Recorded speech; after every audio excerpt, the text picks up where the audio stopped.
Lecture audio du conte Les souliers usés à la danse de Jacob et Wilhelm Grimm par Valérie Alain.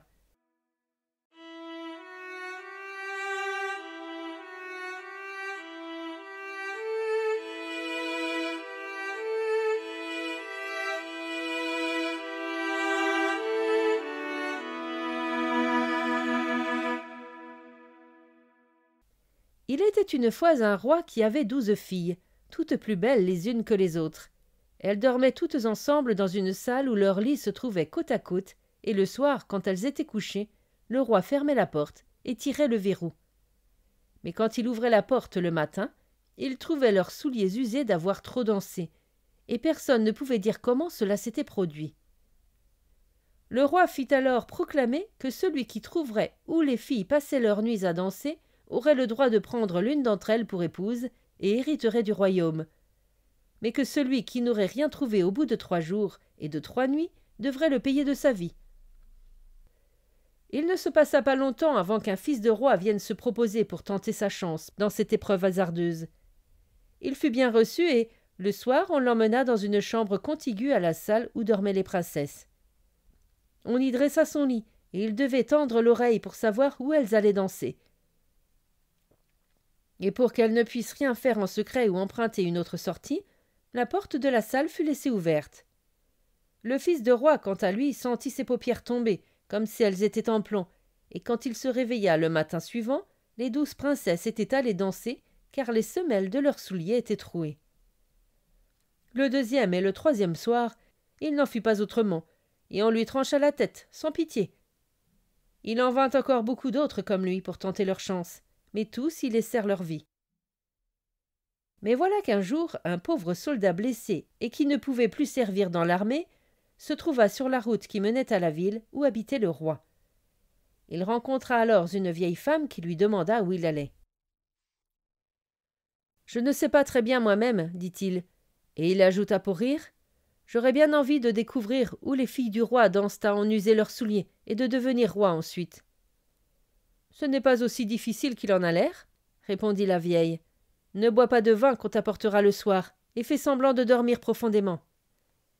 Puis elle lui donna un petit manteau en lui disant « Quand tu auras mis ceci, tu seras invisible, et tu pourras suivre les 12 princesses. » Une fois que le soldat eut reçu ce bon conseil, son projet devint sérieux, si bien qu'il s'arma de courage, se présenta chez le roi et s'annonça comme prétendant.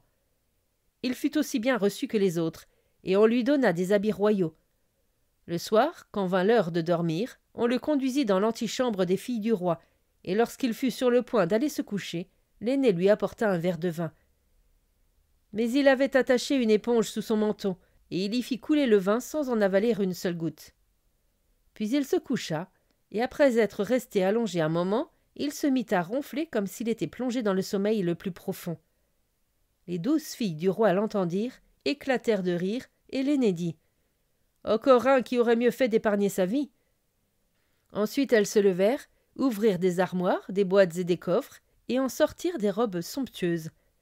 Elles se faisaient belles devant les miroirs, sautaient et se réjouissaient d'aller au bal. Seule la cadette dit « Je ne sais pas ce qui m'arrive, vous êtes joyeuse, mais je me sens si bizarre. Pour sûr, il va nous arriver quelque malheur. » « Tu es bête comme une oie, à toujours avoir peur de tout, » rétorqua l'aîné. « As-tu oublié combien de fils de rois sont venus en vain? Le soldat, je n'aurais même pas eu besoin de lui donner de somnifères. De toute façon, ce rustre ne se serait même pas réveillé. » Une fois que toutes furent prêtes, elles commencèrent par jeter un coup d'œil au soldat, mais celui-ci avait les yeux fermés et ne bougeait pas d'un pouce, si bien qu'elles se crurent en sécurité. L'aîné s'approcha alors de son lit et frappa plusieurs coups au montant. Aussitôt le lit s'enfonça dans le sol, et l'aîné en tête, elles passèrent l'une après l'autre par cette ouverture. Le soldat qui avait tout vu n'hésita pas longtemps. Il enfila son petit manteau et descendit à leur suite, derrière la cadette. Au milieu de l'escalier, il marcha sur le bord de sa robe. Elle prit peur et s'écria « Que se passe-t-il? Qui me retient par la robe ?»« Ne sois donc pas si nigaude, répondit l'aîné.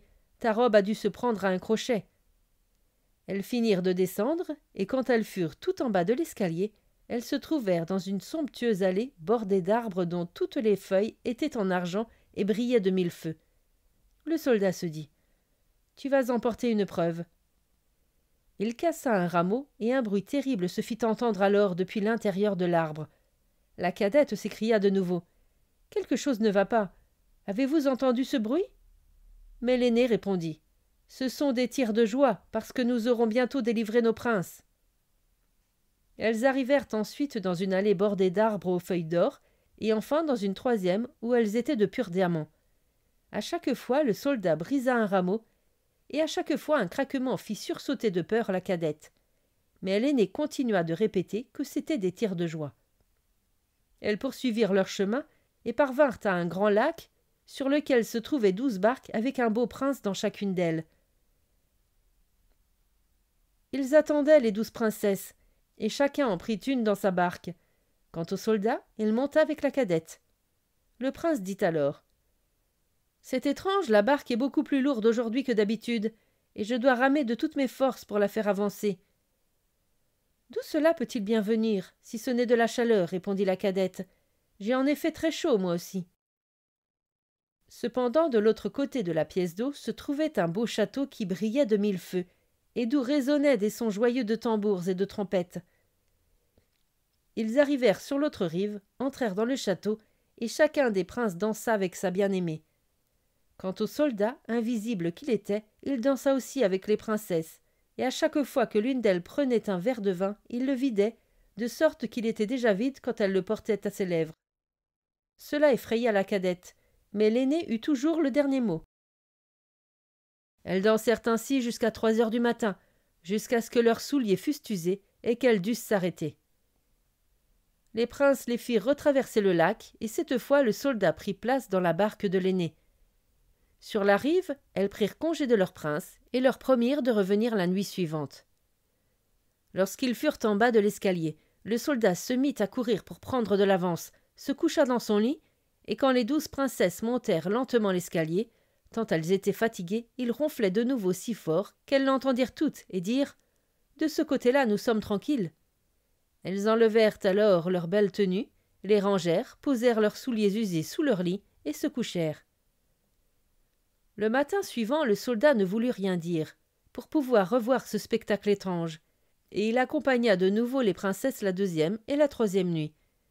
Tout se passa comme la première fois, et elles dansèrent jusqu'à ce que leurs souliers se cassent en deux. Mais la 3e fois, il emporta un verre en guise de preuve. Quand sonna l'heure où il devait donner sa réponse, il mit les 3 rameaux et le verre dans sa poche et se présenta chez le roi. Pendant ce temps, les 12 filles se tenaient derrière la porte, prêtes à écouter ce qu'il allait dire. Lorsque le roi demanda « Où mes filles ont-elles dansé à en user les souliers cette nuit ?»« Dans un château souterrain, avec 12 princes, » répondit-il, et il raconta comment les choses s'étaient passées et lui montra les preuves. Alors le roi fit entrer ses filles et leur demanda si le soldat disait vrai, et comme elles virent que leur secret était trahi et qu'il ne servirait à rien de mentir, elles furent obligées de tout avouer. Le roi demanda alors au soldat laquelle de ses filles il souhaitait prendre pour épouse. Le soldat lui répondit « Comme je ne suis plus tout jeune, donnez-moi donc l'aînée. » Le mariage fut célébré le jour même, et le roi lui promit qu'il hériterait du royaume après sa mort. Quant à la malédiction des princes, elle fut prolongée d'autant de jours qu'ils avaient passé 2 nuits à danser avec les 12 princesses.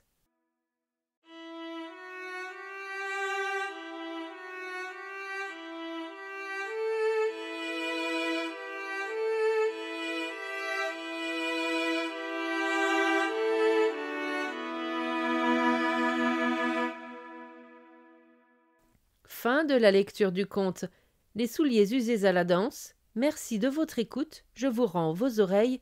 Cœur avec les doigts.